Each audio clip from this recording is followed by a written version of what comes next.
Ralph Nader, the consumer advocate. And Ralph Nader stood for two things. He said, government can solve problems, and public service is the highest calling a human being can do for their community.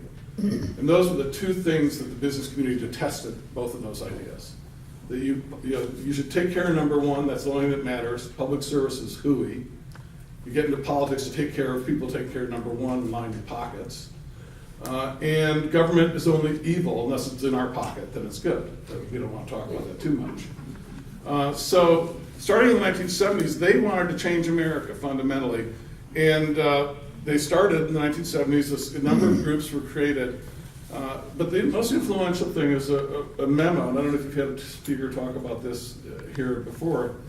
The U.S. Chamber of Commerce commissioned one of the great corporate lawyers of that period to write a memo, basically outlining for big business what they could do to address what they called the crisis of democracy.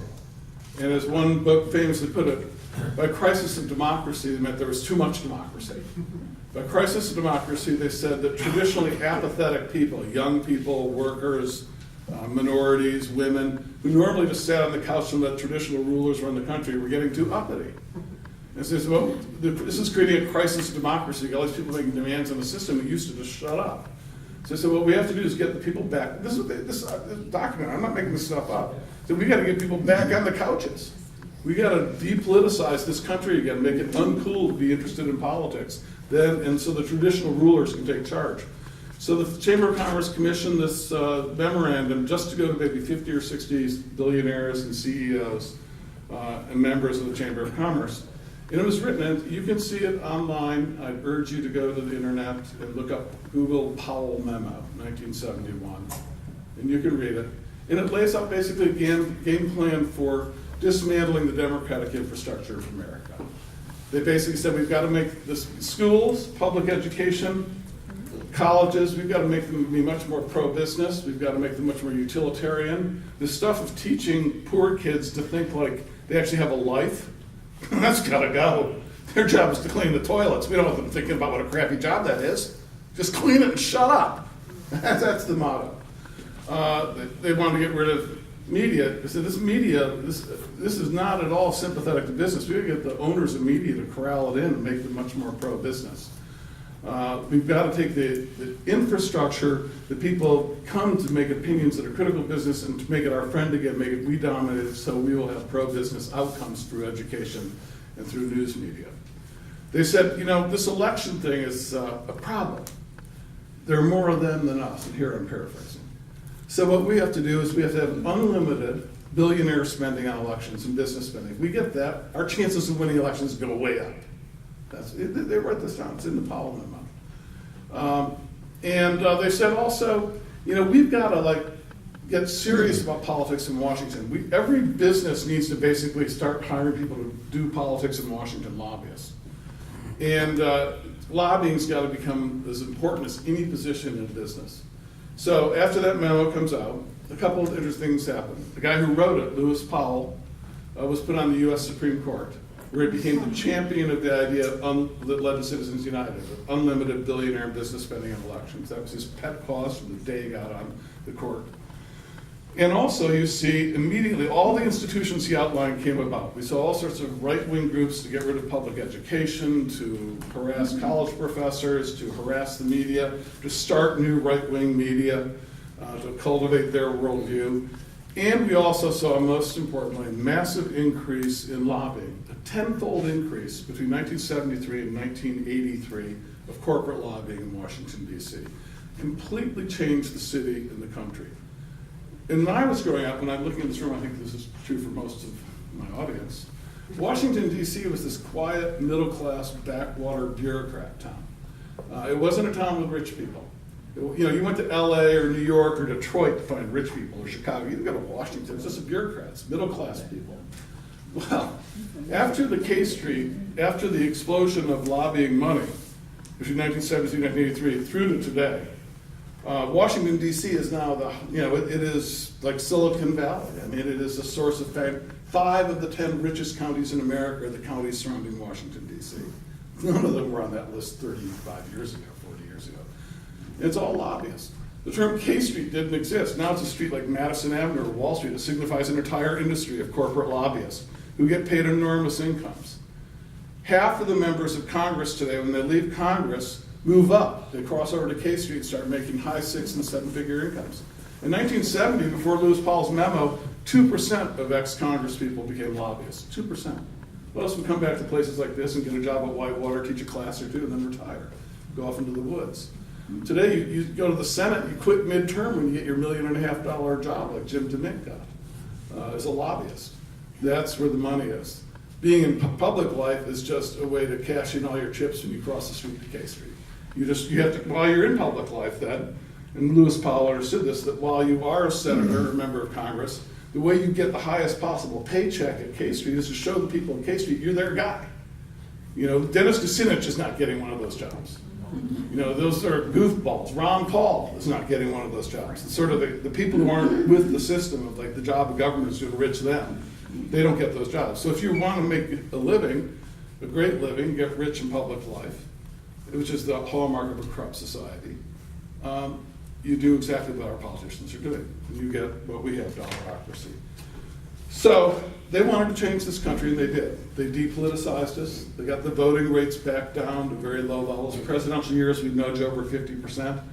In 2008, we nudged up like 56 or 57%, maybe even 58, depending on what you put in the denominator.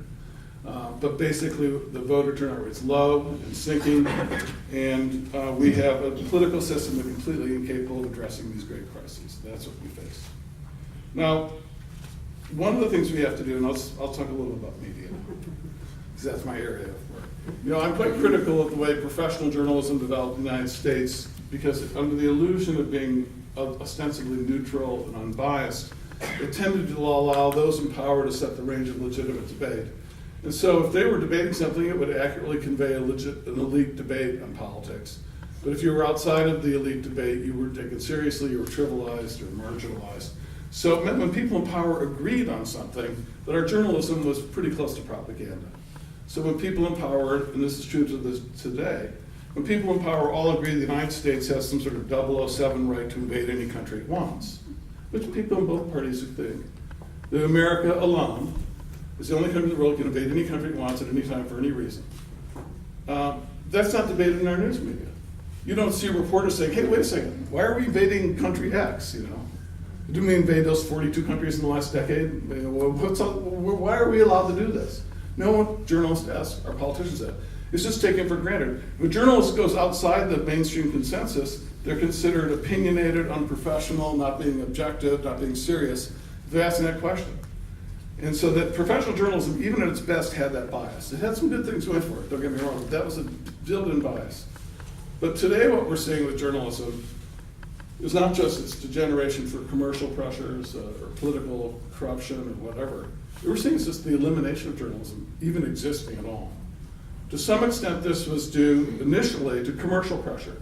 In the 1970s, 80s, and 90s, there was a massive wave of consolidation in news media and journalism, media, communication firms in general, into a bunch of conglomerates.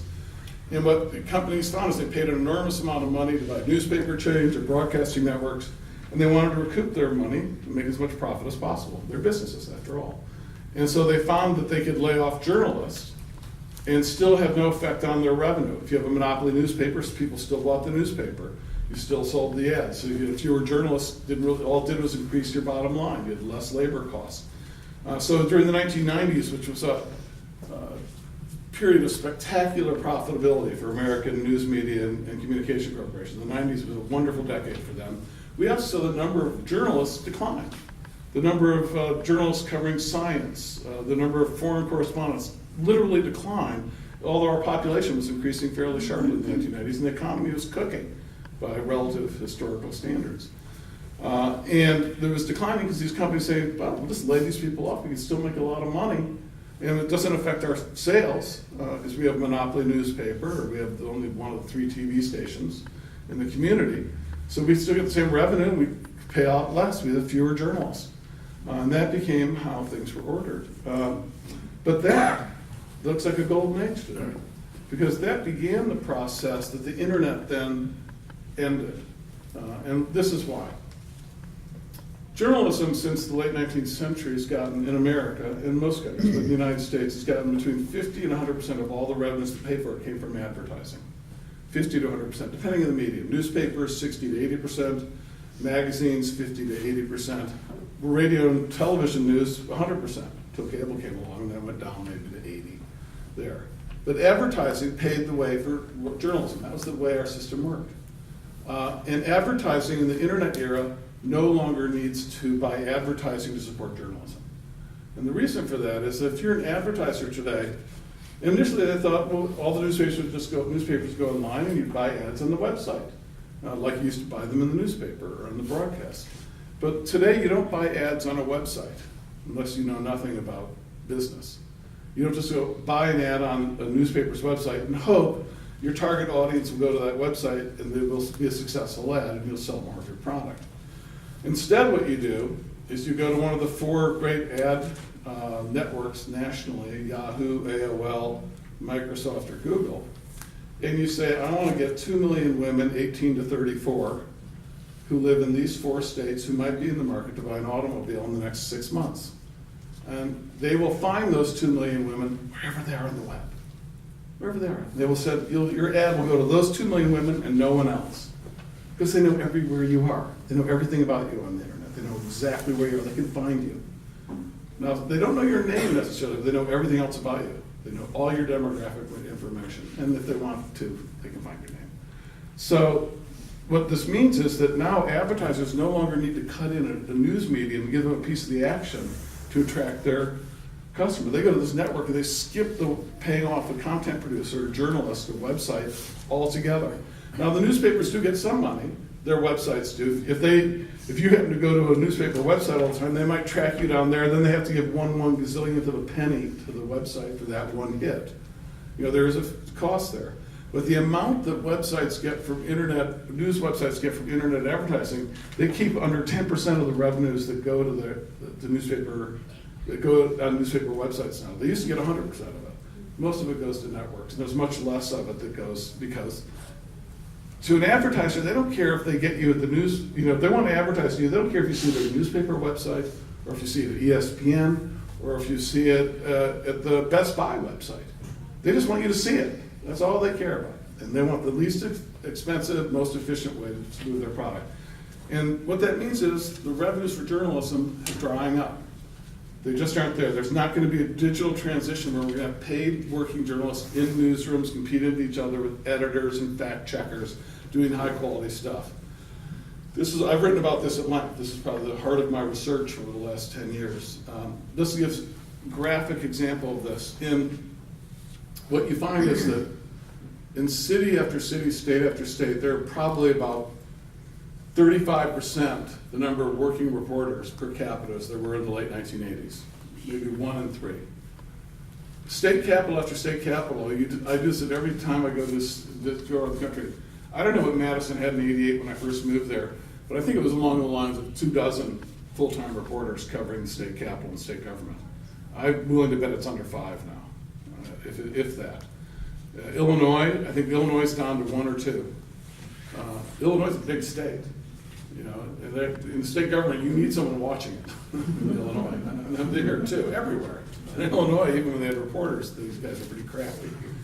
So we have a complete elimination of journalism, and it's not coming back. If we're going to hope for some magic cure, it's not going to happen. What we're going to have to do is build that up as a crucial part of our democratic infrastructure. If we don't do that, nothing else matters. If we don't have journalism, nothing else matters. And unfortunately for us, we have a rich history here. The people who started this country understood that. That was a founding principle of this country. I've studied this at length. Jefferson and Madison were obsessed with creating a free press.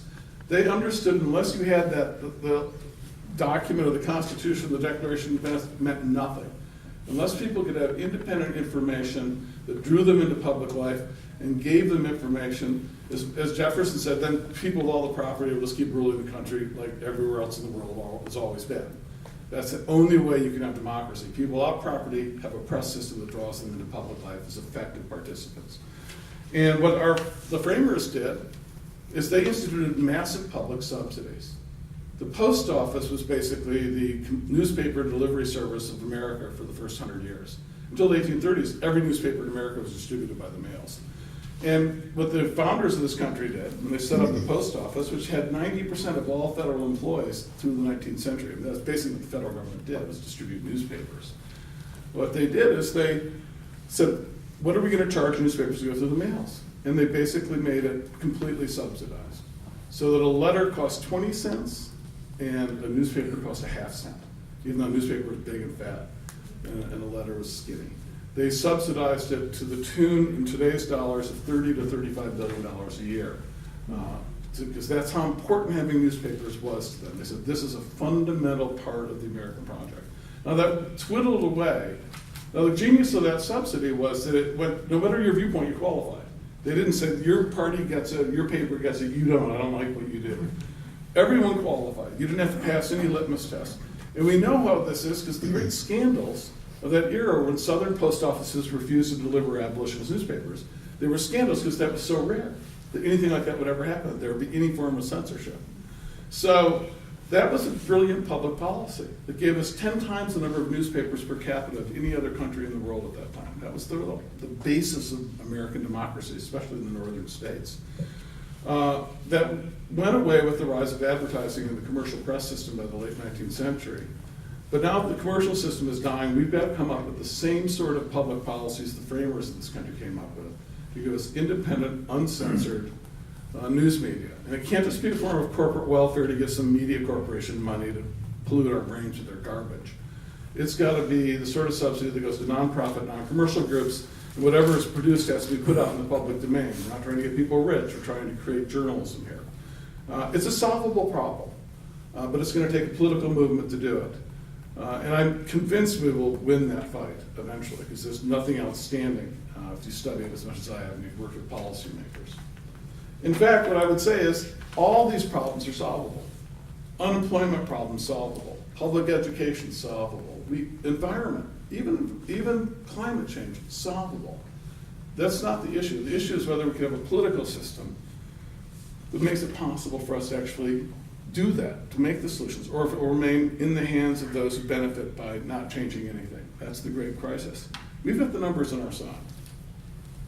We do. Don't let these bogus 34% elections paid for by the Koch brothers, with obscene amounts of money, convince you otherwise.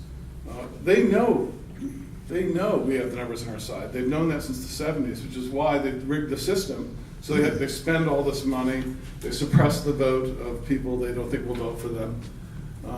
So we have to keep that confidence. But it's a hard fight in front of us, and it's going to hit the fan. It's not going to just gradually peter along. It's unavoidable. And I think a lot of you are nodding heads, you probably have grandchildren or children entering this labor market. I have 2 daughters entering it in their 20s, and I'm living it. And my students I teach are living it. My relatives are living it, and it's not going away, it's not going to get better, and not everyone can sell insurance to each other. There's a limit to how much insurance can be sold in this country. We have to have real guys doing real things. It's not something that you skipped over. So, but it is going to lead, finally, we're going to have radical change. The current way capitalism works, the real world capitalism, not the Paul Ryan BS Ayn Rand fairy tale capitalism, but the one with huge corporations, monopoly profits, corruption, secrecy, militarism, the real world of capitalism we have now, where the government works for them. That's got to go.